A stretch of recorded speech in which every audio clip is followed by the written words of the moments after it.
Okay, quick. What's your favorite thing about Duluth?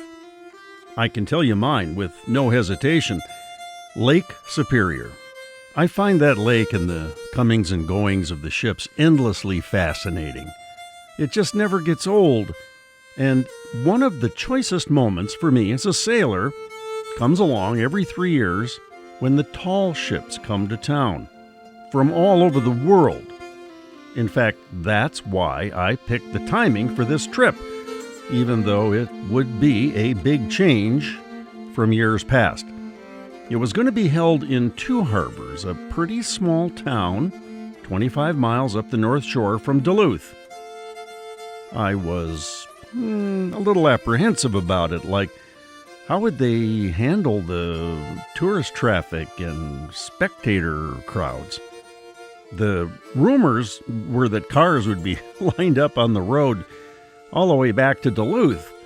But come to find out, there was nothing to worry about. We just drove right in and parked and walked to the festival grounds around Agate Bay.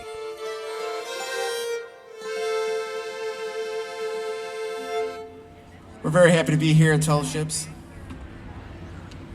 in the sun on a beautiful day. Just one.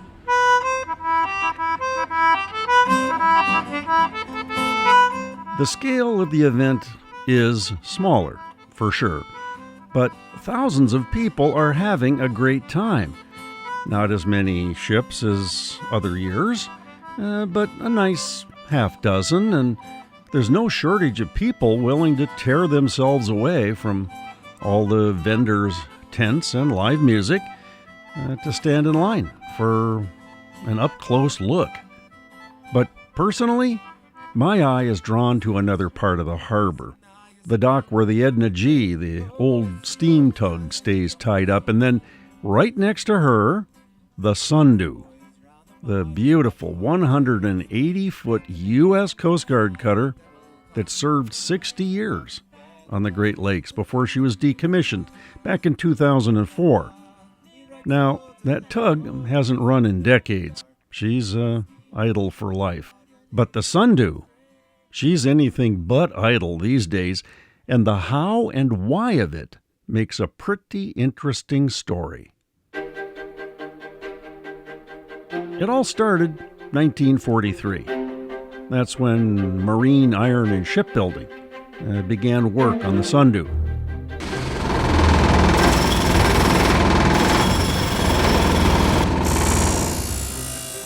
World War II was raging, and the twin ports, Duluth and Superior, were bustling. Had half a dozen different shipyards building and launching over 200 vessels of 10 different types. Among them were 38 ships, just like the Sundew, 180 feet long, each named for a plant. There was the cactus, the woodbine, the basswood, the woodrush, and so on. The Sundew is actually a carnivorous plant native to Australia that lives by attracting and digesting insects and other small prey. That is, of course, not what the ship Sundew was made to do, however. No. Having been built during World War II, she was originally fitted with 20mm guns, a 3-inch cannon, and depth charges, all since removed. As much fun as they might still be around the 4th of July, huh? The Sundew actually had 3 main missions. 1, taking care of buoys and aids to navigation, which have to be hauled out and put back in place to prevent ice damage in the winter. It might sound easy, but keep in mind, these markers are put there to warn of dangerous surrounding waters, and they have to be moved in the least hospitable of seasons. Secondly, these ships are icebreakers. They're designed to be driven up onto the edges of ice flows and break them with their weight. Finally, these are what the Coast Guard used for search and rescue when the weather goes to hell and somebody is in trouble out there. So, just when any sane skipper would want to be in a safe harbor, the captain of the Sundew needed to be ready to go out there. In fact, it was the Sundew that rescued survivors of the freighter Carl Bradley when it sank in a November gale back in 1959. So, you might be able to guess, these are some real tough boats. Tough as they may be, however, there's not many left. Out of the Sundew's 38 sister ships built in Duluth, there might be 2 or 3 still left running somewhere. One of them is even rumored to be operating off the coast of Africa, of all places.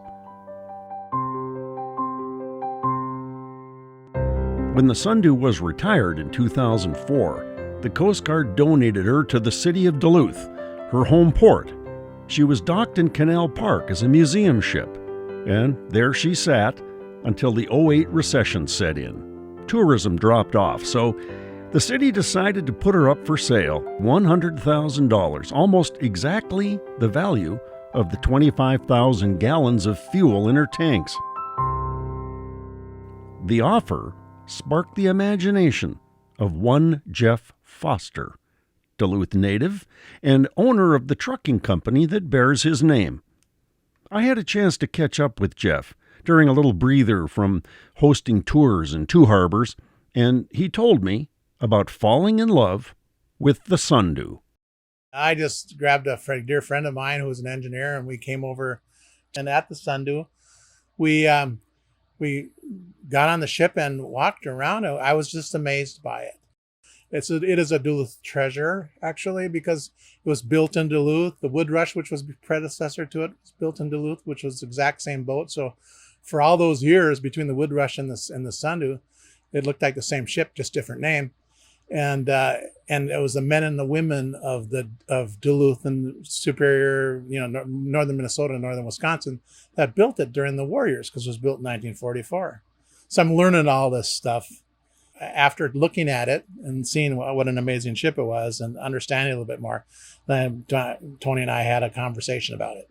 Yep, Tony. That would be Tony Fladmark, Jeff's wife.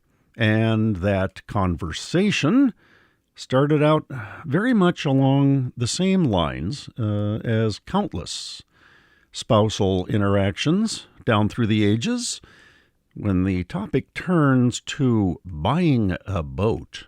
The first conversation was probably not as positive as you might imagine.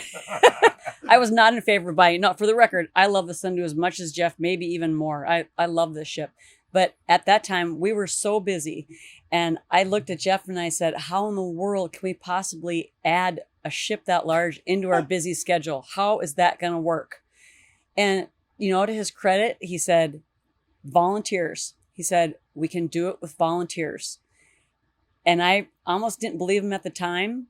But the truth is, people have come to this ship to help save this ship, to scrape, to paint, to rebuild all the damaged systems, to turn the ship into a living, breathing, working ship. And it has been amazing. It has been humbling. They are now some of our best friends. It's like family. So it has turned into one of the big, wonderful things of our life. The Sundew started taking on a life of her own, a new life. Jeff and Tony and all the dozens of volunteers that shared the dream spent the better part of a year getting her out of mothballs and ready to go back out on Lake Superior.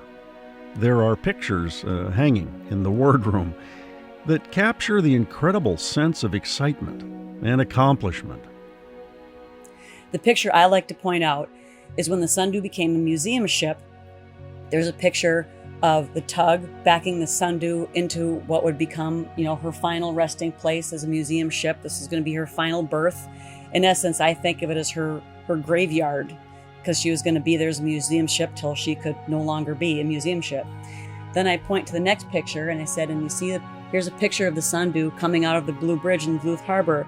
I said, this is the Sundew after we worked on her all this time, and she's coming out of what was supposed to be her final resting place, her graveyard, and she's coming out under her own power.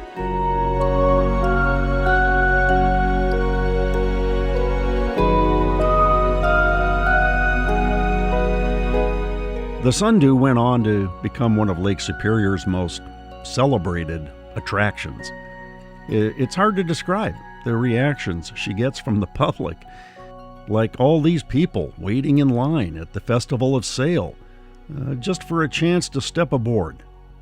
People are so, they love the tour so much. They love hearing about the history of the Sundew. There have been times when I came around the corner and said, okay, now I'm going to hand you off to, so-and-so. And they start clapping. They're so happy to have learned something about the Sundew and this little piece of history. That heartfelt expression of, hey, thank you for keeping this boat alive. And that's powerful. Jeff and Tony have made the Sundew more than just a tourist attraction, though. She's become a working member of the community in ways even her crew could never have imagined. We work with a lot of the different law enforcement agencies in town. So the Coast Guard has practiced different drills on the ship. They do like hostile boarding. So as if, so that was so interesting because they came alongside of the ship, threw up grapple hooks while we're underway, trying to get on the ship and take over as if it was a hostile ship. So it was a great training exercise for them. And I always think it's kind of funny because sometimes we do these things right in the middle of the Duluth Harbor. And I wonder, do people think that we're trying to get away from all this law enforcement? But no, it's really fun. We work with them. We're happy to have the ship serve in that capacity for those kinds of training events. It's been more than a decade since the Sundew came out of retirement and took up such a big place in the lives of the people who love her.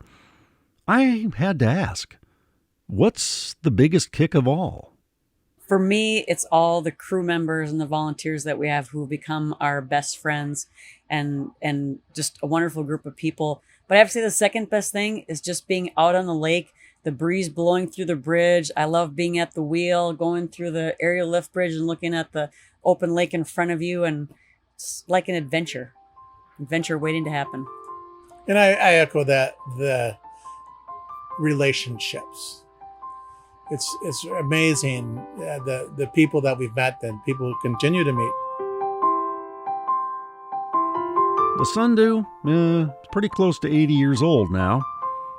I have to wonder, can the Sundew live forever? How long can this ship go on? Oh, I don't know. It'll be in a freshwater vessel as it is. It can go on as long as we take care of it. I don't know. That's a great question. We hope it goes on for, a good long while. I think the ship will last for a very long time. One, because so many people care about it. It's an icon of the Duluth Harbor, and it's a really cool ship. And the other part is that it was built really well. It's a well-built ship. It was built in 1944. It was built, as Jeff alluded before, by the men and women of Duluth, because this was post-war, during World War II, and it was built by Rosie the Riveter. And we actually had a woman come on board whose mother helped do the rivets on this ship, which is very interesting. Wow. And what I always say to people, they go, wow, the Sundew is really in good shape for being so old.